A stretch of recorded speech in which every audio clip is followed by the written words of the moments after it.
There's a small cross by the side of the Highway 128 near the town of Boonville. If this cross could talk, it would tell you this sad story. 7 years ago, my brother Michael was at a friend's ranch. They decided to go out for dinner. Joe arrived and volunteered to drive after just one drink.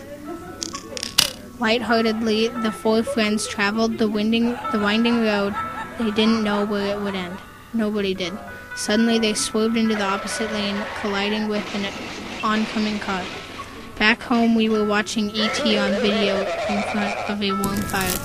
Then we went to bed. At 2 a.m., a police officer woke my mom with the devastating news. Michael had been killed. In the morning, I found my mother and sister crying. I stood there, bewildered. "What's wrong?" I asked, rubbing my sleepy eyes. Mom took a deep breath. "Come here." Thus began a grueling journey through grief where all roads led to nowhere. It still hurts to remember that day. The only thing that helps is telling my story, hoping you will remember it if you are tempted to get into a car with someone who has had a drink, even just one drink.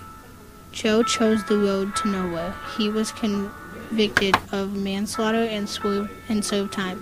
However, the real punishment is living with the consequences of his actions. He left us with an ache in our hearts that will never go away, a nightmare that will haunt him and us for the rest of our lives. And small cross by the side of Highway 128.